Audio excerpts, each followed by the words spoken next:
jam. Al-Fatihah.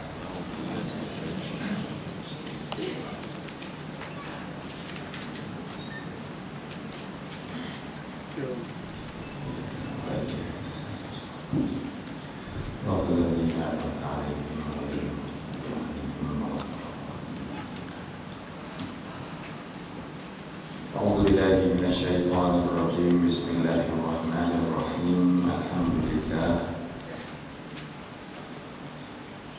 الحمد لله الذي هدانا لهذا وما كنا لنهتدي لولا أن هدانا الله. من يهده الله فهو مهتد ومن يضلل فلن تجد له وليا مرشدا. صلاة وسلاما دائمين متلازمين إلى حبيبنا ونبينا وشفيعنا سيدنا محمد وعلى آله وصحبه ومن اهتدى إلى يوم الدين. اللهم رب اشرح لي صدري ويسر لي أمري واحلل عقدة من لساني يفقه قولي. سبحانك لا علم لنا إلا ما علمتنا إنك أنت العليم الحكيم. لا حول ولا قوة إلا بالله العلي العظيم. اللهم لا سهل إلا ما جعلته سهلا وأنت تجعل الحزن إذا شئت سهلا. اللهم إن الضحى أضحاؤك والبهاء بهاؤك والجمال جمالك والقوة قوتك والعصمة عصمتك. اللهم إن كان رزقنا في السماء فأنزله وإن كان في الأرض فأخرجه وإن كان معسرا فيسره وإن كان حراما فطهره وإن كان بعيدا فقربه وإن كان قريبا فيسره بحق دهائك وبهائك وجمالك وقوتك. اللهم آتنا يا الله ما آتيت عبادك الصالحين. وبعد. Alhamdulillah. Pertama sekali syukur kehadirat Allah Subhanahu wa taala dipertemukan kita pada awal pagi hari ini, dan seperti biasa kita datangkan syukur kerana kita bertemu dan dipertemukan di rumah Allah Subhanahu wa taala. Manusia boleh bertemu, tetapi untuk bertemu kerana Allah itu sukar. Maka kerana itu apabila kita semua datang dan bertemu ini adalah kerana Allah Subhanahu wa taala, maka itu adalah kurnia ataupun taufik ataupun inayah daripada Allah Subhanahu wa taala yang mencampakkan ke dalam hati di mana di sanalah letaknya iman kita. Alhamdulillah. Dan seperti biasa juga kita bersyukur kerana kita bertemu untuk majlis ilmu. Dan jumpa saya pagi ini mohon maaf sangat-sangat ya. Jadi sebab lama sikit tuan-tuan kena i'tikaf. Jadi minta maaf lah sangat, Masya Allah ya. Patutnya i'tikaf tu tak lama sangat, jadi tetapi dengan kesilapan saya tuan-tuan terbanyak sedikit i'tikaf.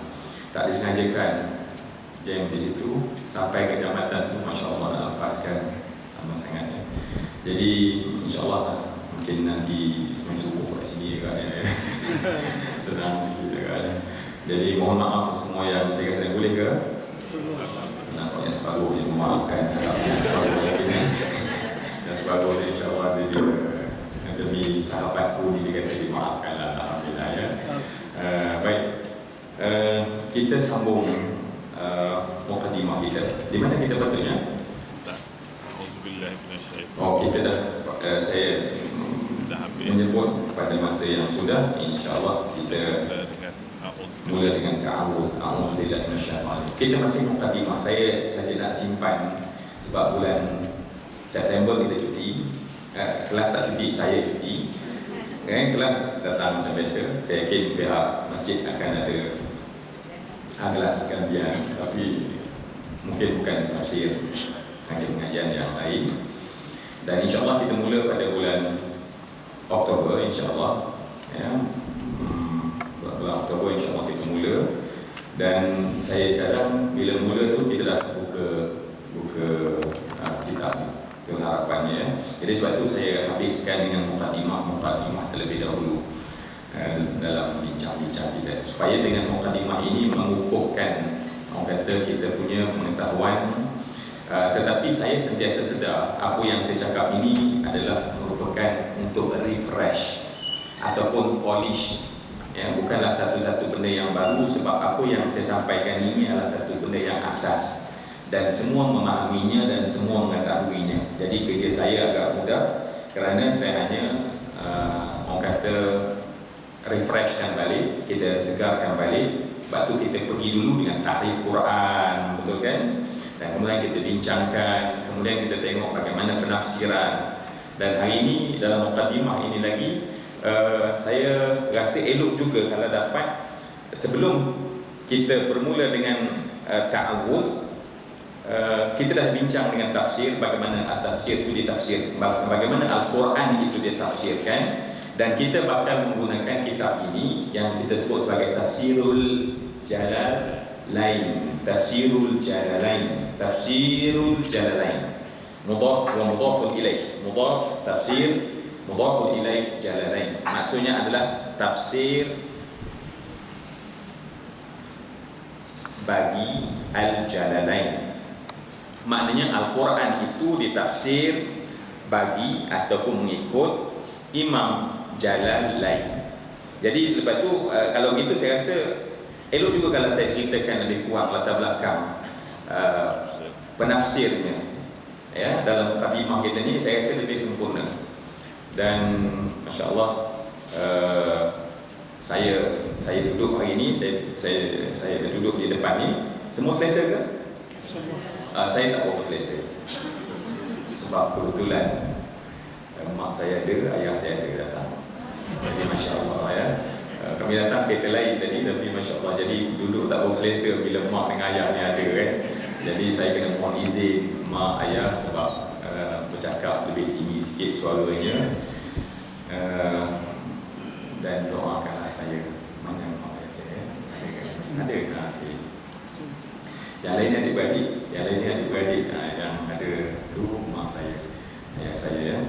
Jadi doakan semoga kelas ini akan berjalan dengan baik ya. Selalu saya sebut kadang-kadang mak saya pesan, ayah saya pesan, mak tu ada risiko. Soal ini tak boleh main. Okey, kalau gitu kita berkenalan dengan mufassir ataupun musannif ataupun pengarang yang disebut sebagai Jalalain.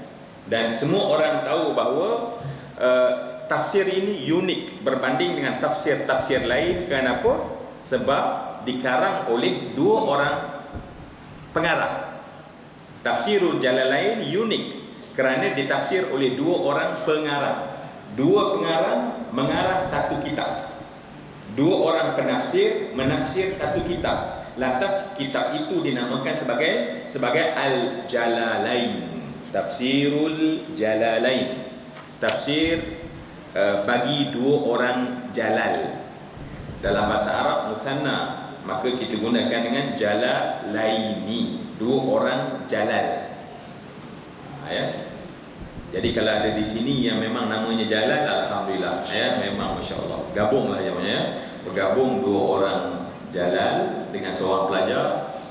Jadi tafsirnya lebih hebat. Okey, kita tengok lebih kurang siapakah dia? Siapakah tafsir? Siapakah dia musannif? Ataupun kerana kita akan menggunakan perbincangannya dalam kita nak memahami Al-Quran Al-Karim. Baik, tafsir Al-Jalalain merujuk kepada dua orang ulama yang sangat besar ya, yang sekitar 700 ataupun 800 pada 800 Hijrah. Maknanya sekarang kita ni 1440 Mana dah berapa ratus tahun ya kitab ini. Kitab ini telah berlega di kalangan masyarakat dah 700 tahun dah. Ya, baik. Okey. Jadi siapakah nama mereka ini? Siapakah ulama-ulama ini? Sebab saya suka juga semua yang saya kasih sekalian. Apabila kita kerana dalam tradisi ilmu Islam, kita akan belajar dalam tradisi ilmu Islam, kita ada satu benda dulu kita sebut sebagai sanad. Pernah dengar ya? Baik. Dan bagi orang yang biasa dengan sanad ataupun dia belajar macam ni, kita belajar dengan pengajian, maknanya kita dapat ilmu ni melalui kita duduk di hadapan guru. Sebab ada satu lagi kaedah moden hari ni ialah belajar menggunakan maklumat. Sebab itulah orang pakai Google, orang pakai Wikipedia, orang pakai apa tu dipanggil? Kita menggunakan IT, betul tak? Information Technology. Maknanya kita menggunakan maklumat. Dan kerana itu kena sedar bahawa itu adalah maklumat. Dia berbeza dengan ilmu.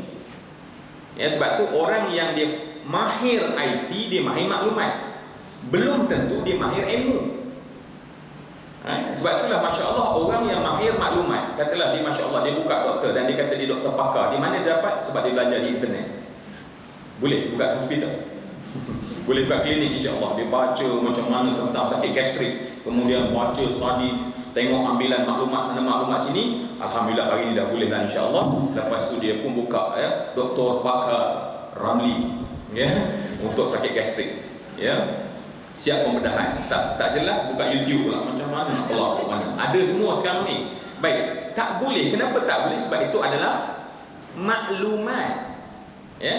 Boleh, tetapi bagi orang yang ada ilmunya, orang ada asasnya, maka pada ketika itu dengan mudah dia boleh menggunakan maklumat tersebut, memperkayakan, memudahkan. Tetapi tanpa ada basic, kita terus terjun kepada maklumat dan kemudian berlakulah kecelaruan. Ini yang kadang-kadang menakutkan kita. Sebab tu elok bagi saya kira apabila kita tengok ulama-ulama ni, baru kita tahu bahawa di antara tradisi ilmu Islam adalah belajar daripada guru-guru. Dan insya-Allah kita akan lihat. Dan kenapa? Sebab apatah lagi ulama-ulama yang terdahulu, mereka dikenali sebagai ulama yang wara, ulama amilin. Satu dulu ulama ni sinonimnya ulamaul amili. Ulamaul amilin. Apa maksud dia? Ulama yang beramal. Sekarang tak lagi dah. Betul dah. Ada tak perasaan hari ini kalau kata dia seorang ulama dan dikaitkan dengan amilin? Tidak kan begitu kan? Sebab bila hari ini ulama adalah merujuk kepada kapasiti ilmu. Dulu ulama merujuk kepada kapasiti ilmu dan amal. Sebab tu hari ini dalam masyarakat kita, saya baru ni cakap dengan seorang, dia kata, ada orang telefon saya, dia kata tentang ciri-ciri dia punya bakal suami dia yang nak meminang dia. Dia minta pandangan saya. Orang betul lah kata tak boleh bagi pendapat, bagi pendapatan. So dia minta pendapat saya, okey lah. So dia tanya pada saya, Ustaz, dia kata saya punya yang nak meminang saya ni, suami yang laki-laki itu, dia kata seorang yang alim. Saya kata orang alim ni memang bahaya ni. Maknanya saya kata dia bidang apa? Tak, dia kerja-kerja biasa saja. Saya kata kerja apa? Dia kerja apa dia sebut tu? Dia bahagian pos. Tapi dia alim, Ustaz. Saya cuba nak faham apa maksud yang dimaksudkan alim itu. Rupanya alim itu maksudnya baik. Jadi alim itu dalam masyarakat Melayu sebagainya memahamkan dia adalah baik. Sedangkan alim itu adalah berilmu. Isim fa'il bagi orang berilmu namanya alim. Tetapi oleh kerana orang alim zaman dulu dia banyak beramal dan jadi baik, maka sebab itu baik itu je dirujuk kepada alim. Hari ini dah kemalangnya kan, orang alim belum tentu baik. Jadi sebab itu Masya Allah kita doa lah, kita belajar daripada bagaimana sifat dan ciri orang alim ini. Lantas dengannya insya Allah kita harap kita belajar, paling tidak kita ada adab sebagaimana adab para ulamaul amilin. Baik. Mari kita tengok.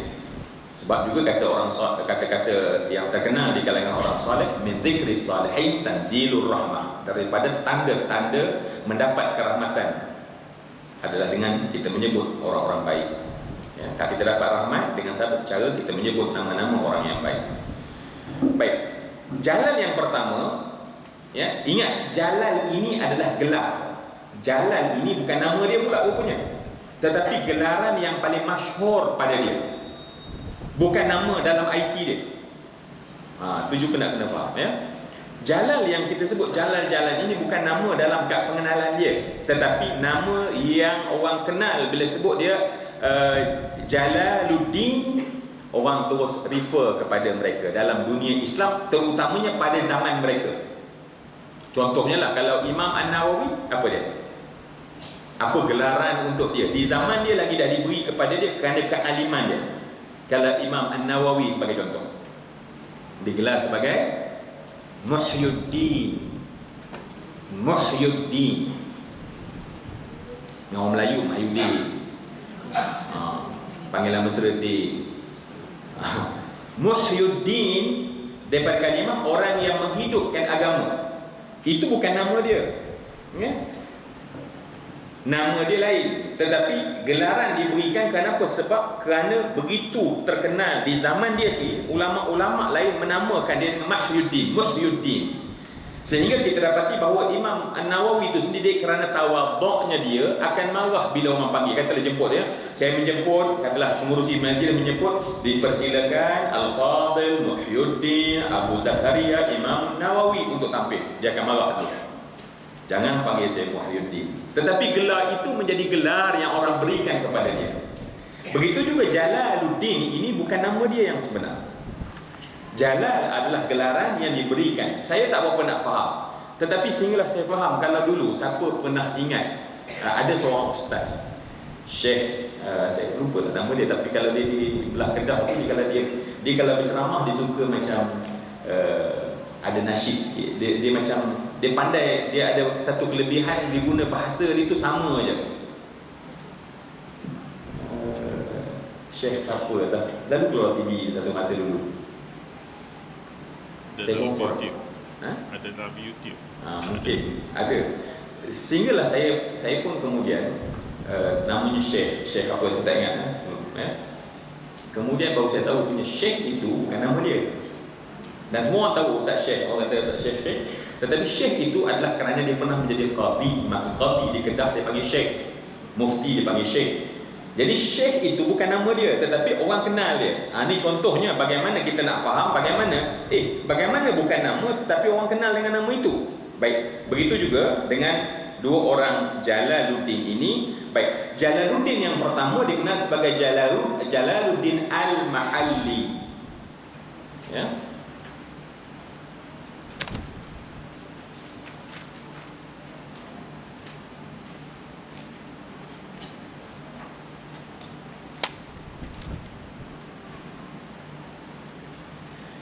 Baik, namanya adalah Muhammad bin Ahmad bin Muhammad bin Ibrahim bin Ahmad bin Hashim Al-Mahalli Al-Misri Al-Syafi'i. Mudah nama dia kan? Nama hak tu pusing-pusing kan? Nama dia apa dia? Muhammad bin Ahmad bin Muhammad bin Ibrahim bin Ahmad bin Hashim Al-Mahalli Al-Misri Al-Syafi'i. Kalau kita perasan di sana dapat apa kat ujung dia? Asy-Syafi'i. Apa maksud dia? Dia adalah seorang pengikut Asy-Syafi'i. Ini nampak, ini adalah adab orang-orang dahulu, supaya bila dia menulis itu orang faham di mana aliran fiqh dia. Sebab aliran fiqh itu penting untuk orang supaya tak confuse. Jangan nanti orang lain ambil dan kemudian mencampur adukkan dan akhirnya menjadi masalah. Maka dinamakan dia Asy-Syafi'i, supaya orang tahu kalau mengaji itu bagi orang Syafi'i dia terus masuk, kalau tidak dia kena gunakan translate, terjemah. Ya, tak sama. Saya tengok dalam YouTube ni kadang-kadang baru ni ada orang telefon saya, dia kata Ustaz, saya baru tahu Ustaz. Baru tahu kat mana? Rupanya hukum qasar wajib.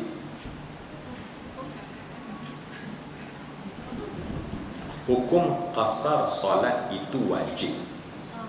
solat. Yang kita kasar pendekkan solat itu hukumnya adalah wajib. Kita faham? Kita faham? Kita faham macam mana? Kalau kasar harus bahasa Melayu, ingat. Jangan harus bahasa Indonesia. Saya pernah pergi Indonesia dulu ceramah, ada yang buat tazkirah, kemudian orang Indonesia pening kepala. Bapak cerita hukum, yang pertama wajib, yang kedua sunat, yang ketiga haram, yang ketiga makruh, yang keempat harus. Pening bapak. Dia pernah peningnya. Rupanya dia harus tu wajib. Jadi dua wajib dia kata. Macam mana? Harus kita apa dia? Boleh buat. Boleh buat, boleh tak buat. Baik. Itu contoh kadang-kadang nak kena fahami. Dan kemudian kat mana tadi? Wajib. Hasar wajib tadi. Kenapa? Sebab dia mengajar dalam tu, dia tak cerita menurut. Sebab wajib ada takrifan, haram ada takrifan, Syafi'i punya takrifan, Hanafi punya takrifan, Hambali punya takrifan. Dan sebab itu kita mendapati bahawa ada takrifan itu, wajib itu diberi oleh Hambali sebagai contoh. Tetapi kita mengajar pada orang Syafi'i. Jadi kemudian yang belajar dengan betul mungkin tak jadi masalah. Oh okey, dia menggunakan takrifan Imam Hambali. Yang wajib di sana bukan wajib yang difaham oleh Imam Asy-Syafi'i mesti buat tak buat berdosa. Yang wajib di sana adalah pada kita sunat muakkad. Dalam mereka, sebab tu contohnya apa dia? Imam Hanafi, tahajud hukumnya wajib. Wa minal laili fatahajjad bihi nafilatan lak asa an yab'athaka rabbuka maqaman mahmuda. Fatahajjad hukumnya wajib. Sebab tu kalau kita semayang di masjid India, tengok azan subuh, semayang.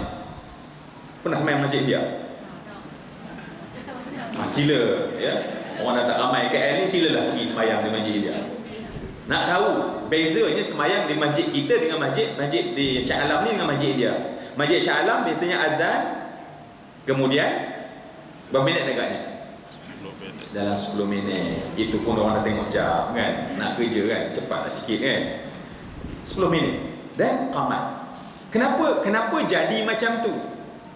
Sebab Imam Asy-Syafi'i beranggapan bahawa baginya sunat sebelum itu adalah sunat sebelum. Ya, walaupun kedua-duanya beranggapan bahawa sembahyang sebelum subuh itu dah consider juga sembahyang malam.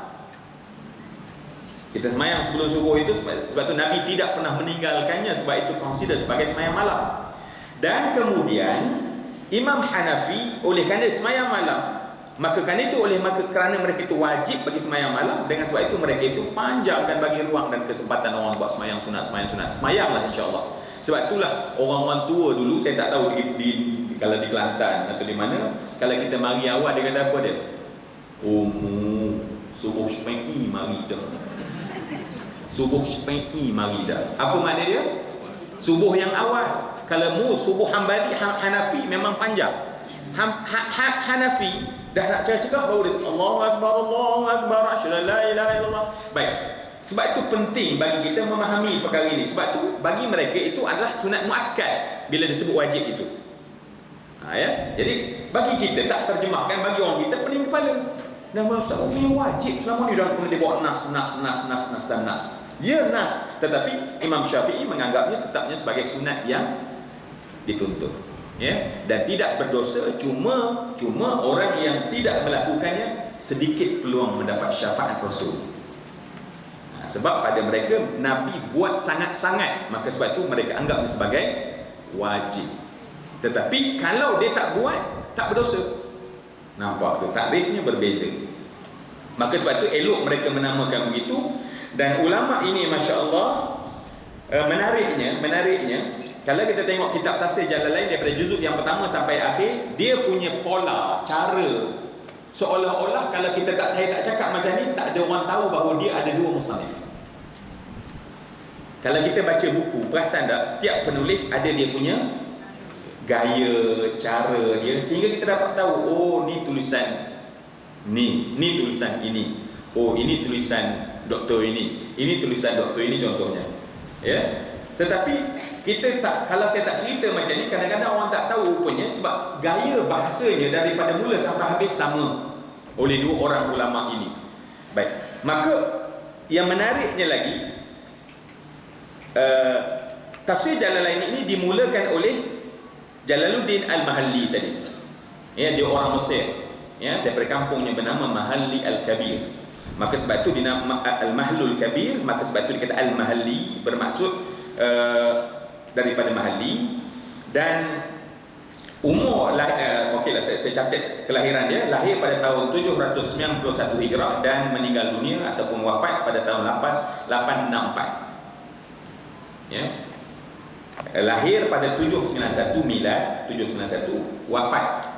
Saya guna wafat dalam bahasa Arab sebab dalam bahasa kita, Ustaz, wafat ni bukan Nabi je Ustaz.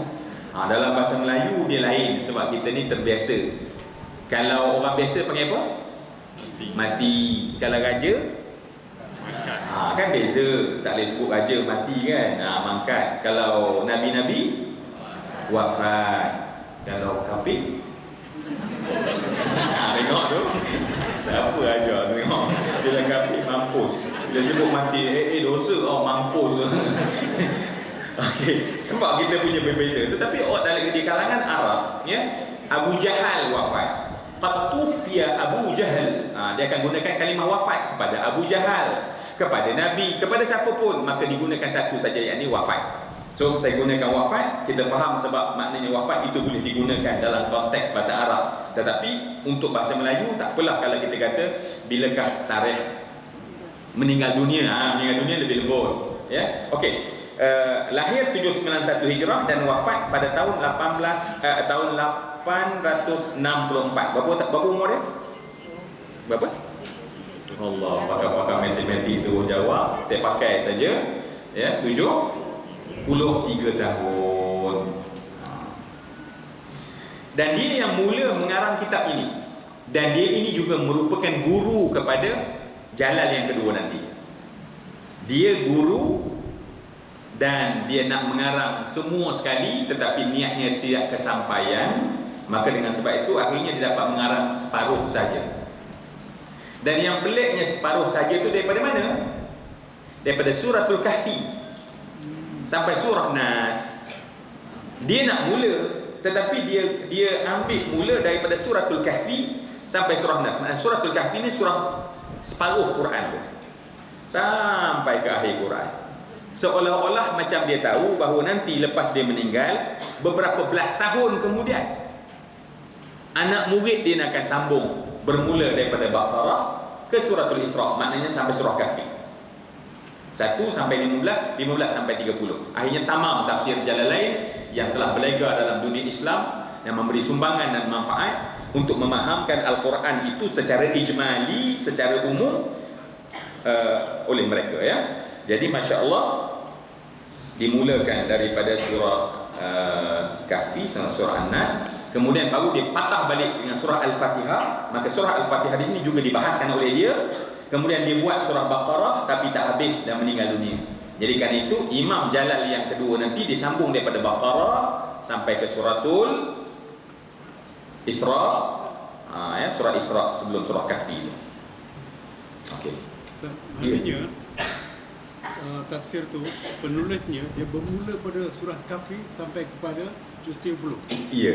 Yang penulis kedua tu Sambung. daripada Al-Baqarah sampai. Dan maknanya bila dia sambung daripada mula, barulah jadi tafsirul Jalalain. Macam dia apa tadi? Sebut tadi? Dicantumkan. Tafsir Jalalain adalah cantuman daripada dua orang penafsir tadi, ya. Baik. Dan ingat tafsir Jalaluddin Al-Mahalli adalah merupakan guru kepada yang nanti, yang kedua tadi. Yang kedua ni sebenarnya ulama yang lebih besar, lebih popular, lebih masyhur berbanding yang pertama. Ya. Baik, kita tengok yang kedua pula. Yang Jalal yang kedua ini, Jalaluddin yang kedua, namanya adalah Abdurrahman bin Kamaluddin bin Abu Bakar bin Muhammad Saifuddin bin Fakhruddin bin Uthman bin Nasiruddin bin Muhammad bin Saifuddin Khaydir Al-Khudairi As-Suyuti Al-Misri Asy-Syafi'i. Jadi mudahlah sikit kita nak haji. Kalau kata Al-Hambali, nanti Masya Allah ada benda yang melibatkan hukum, mungkin kita kena translatekan kepada mazhab kita. Baik. Ringkasnya, yang nombor 2, ringkasnya tadi tu? Ringkasnya namanya? Yang pertama tadi tu Al-Muhalli. Al-Mahalli, yakni As-Suyuti. As-Sayuti. As-Sayuti. As-Sayuti. Atau Melayu, Sayuti. As-Suyuti. Ya, juga berasal daripada Mesir, kampungnya Asyut dekat Sungai Nail. Ya. Jadi nak mudah ringkasnya yang tadi Jalaluddin Al-Mahalli, yang ni Jalaluddin As-Suyuti, As-Sayuti. Ya. Dan orang Melayu yang kat mana-mana pun Sayuti juga namanya. No. Tidak. Just dimudahkan kirim saja. Ada yang pecah-pecah lagi, kata 5 juzuk pun ada satu. Ini cara oleh penerbit ini, publisher. Baik. Dan tadi kita katakan menafsirkan daripada surah Al-Baqarah sehingga surah Isra. Gelaran bagi Imam Suyuti ini adalah Ibnul Kutub. Ibnul Kutub. Apa maksud dia? Ibnu Kutub, kitab-kitab. Kerana saking banyaknya mengarang kitab. Ya, umur 17 tahun nak mengarang kitab, pada 40 tahun dia tak buat apa melainkan mengarang kitab, dan dikatakan bahawa menulis 500 kitab. Bolehlah kot ada di depan saya ni mungkin ada nampak tu 90 challenge lah ya. Adalah cabaran sikit kot ya. Lahir pada tahun tolong matematik kan, lahir pada tahun 849 dan meninggal atau wafat pada 911 Hijrah. 849 dan wafat pada 911 Hijrah. Berapa umur? 62. Jadi siapa yang ada bulan ni dia birthday tahun 62, bangga-bangga rakan diri. Alhamdulillah sama nampaknya aku. Ya. Tapi kalau nak sama bagikan sama dengan guru dia 73 kan. Okey. Dan sebab itu, dan lagi satu,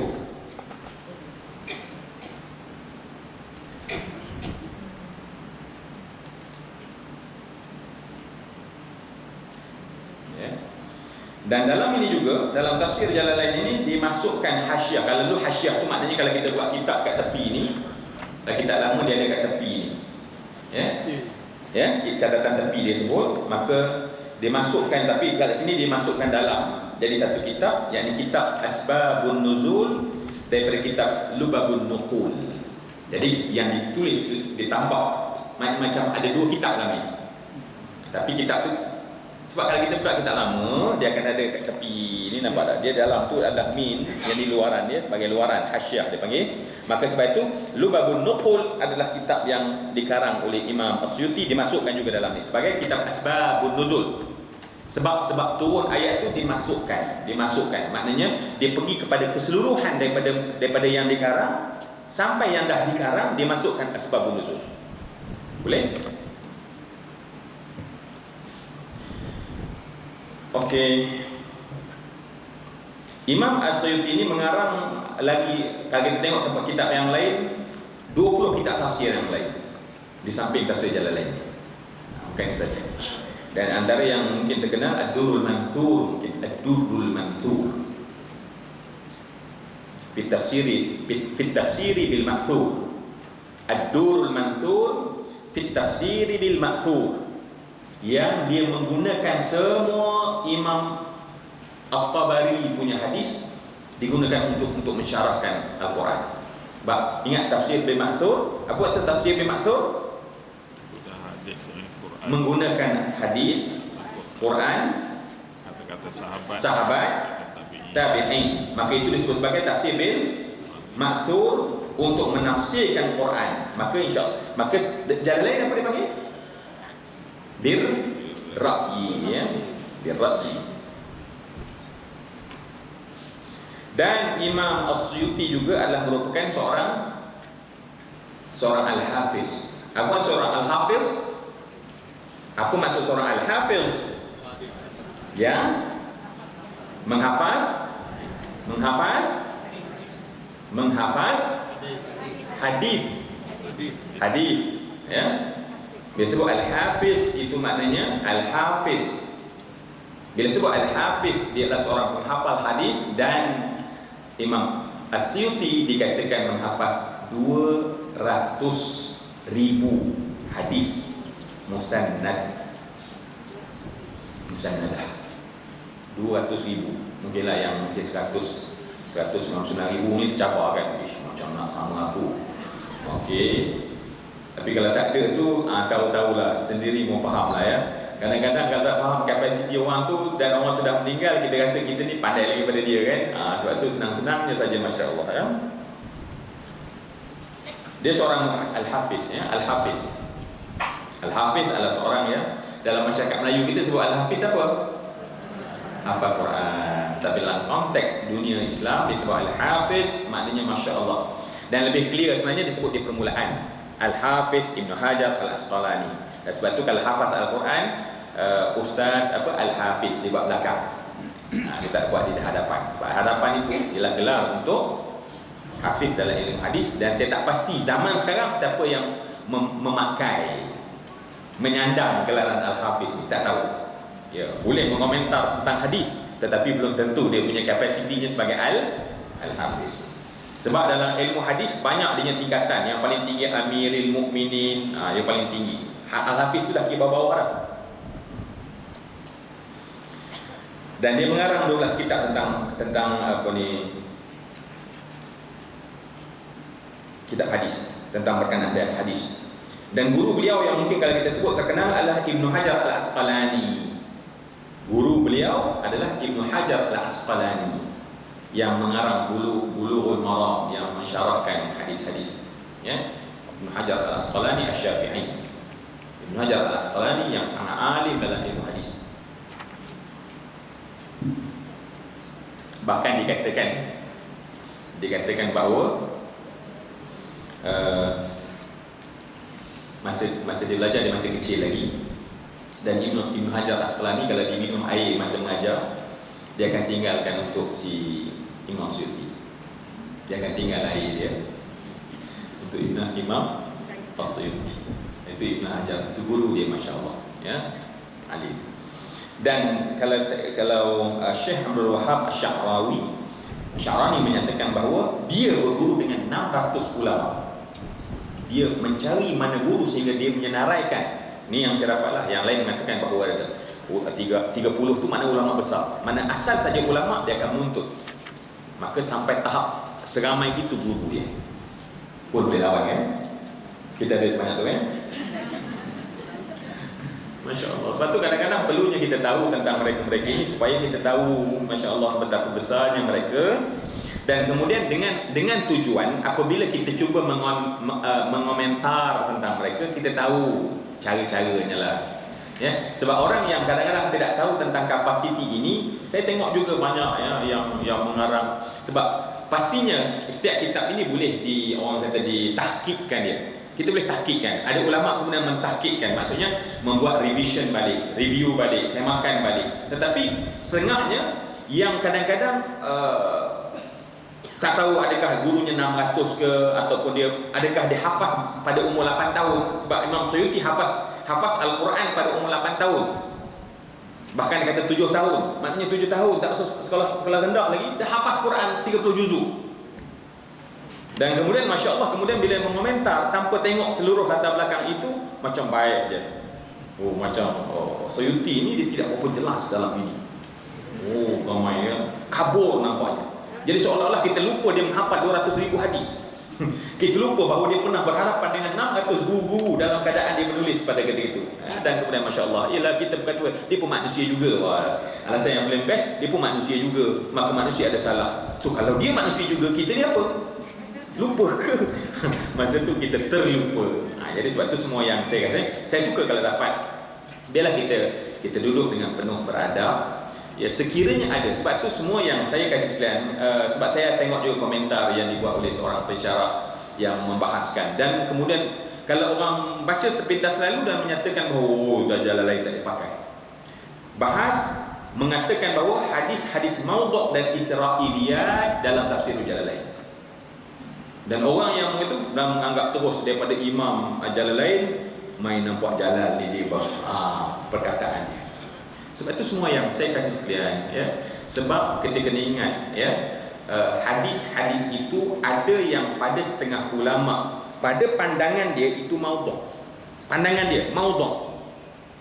Tetapi refer kepada ulama yang lain, hadis yang sama menurut jalur mereka itu tidak sampai pada maudhu', tetapi mungkin dhaif. Itu berlaku.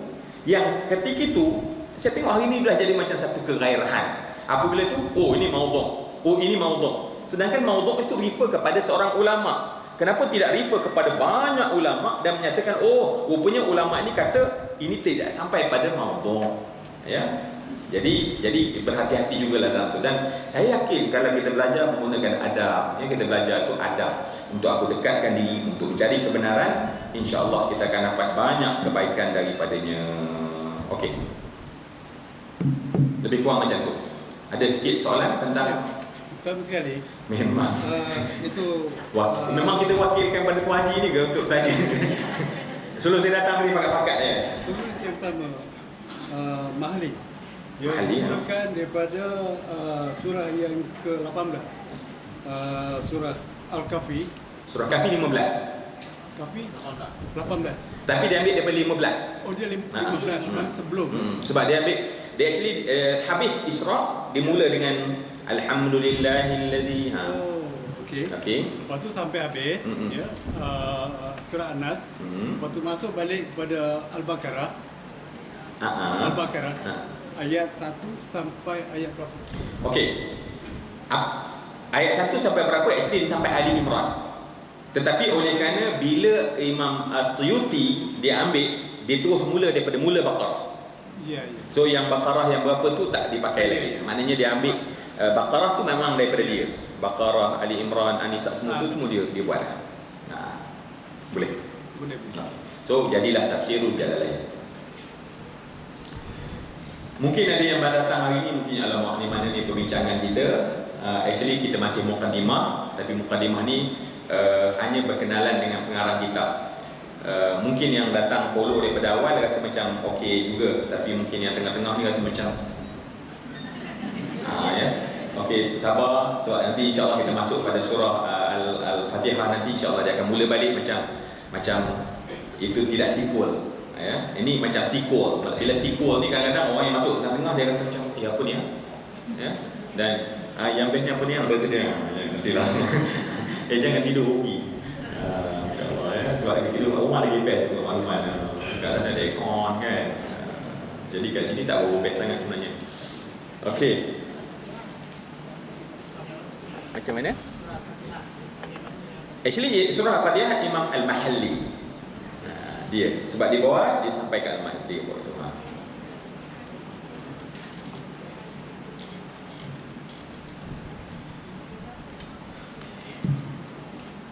Okey. Kalau mungkin belum terlintas nak tanya apa-apa, so begitulah ya, daripada permulaan kita cerita dulu, kita definisikan Al-Quran, kita tengok apa itu tafsiran, dan kita bercerita tentang tentang bagaimana Quran ditafsirkan, bagaimana bentuk Quran ditafsirkan, dan hari ini kita dapat berkenalan secara ringkas tentang pengarang kitab ini, yakni dua imam ataupun dua jalal yang disebut Jalaluddin Al-Mahalli dan Jalaluddin Al-Asyuti.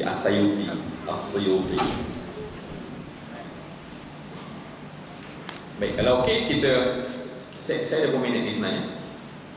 Saya tak ketahuan sebab lambat kan? 5 minit. 5 minit saja. Okey. Jadi asisten kita bagi tahu 2 minit lagi, saya gunakan 5 minit insya-Allah. Okey, baik. Supaya ada nanti bersambung, so kita mulakan dengan a'udzubillahi minasyaitonirrajim.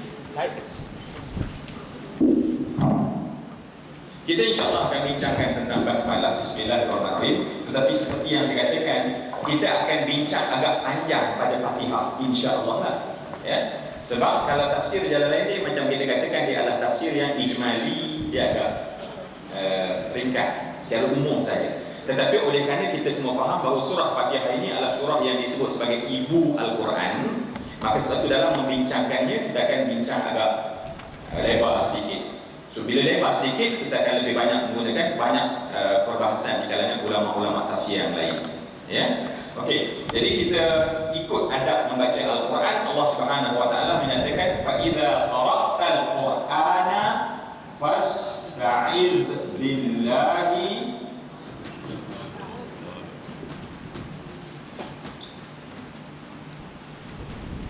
minta muat.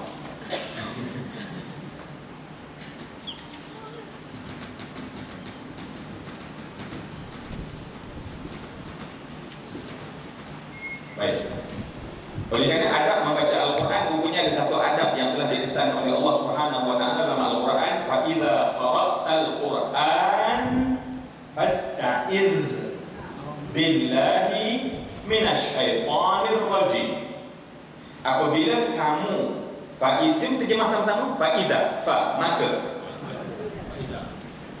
Apabila qara'ta, Kamu baca kamu. cuba terjemah betul tengok.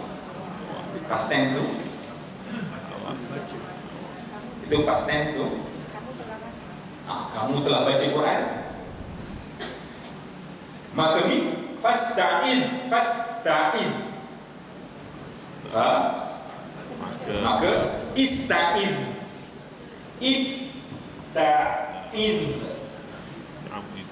Maka mintalah.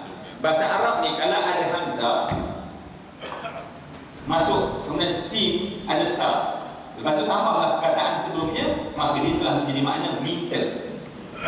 Macam kita minta ampun apa? Astaghfirullah. Asal kalimah ghafar. Bila minta ampun, astaghfirullah. Ya. Baik. Fasta'idz billah, maka mintalah ampun, mintalah perlindungan dengan Allah daripada syaitan yang direjam. Maka sebab itu elok, mari sama-sama di permulaan 5 minit yang tinggal 2 minit ni kita baca bahawa bila kita nak membaca Al-Quran, adabnya adalah supaya menjadi peringkat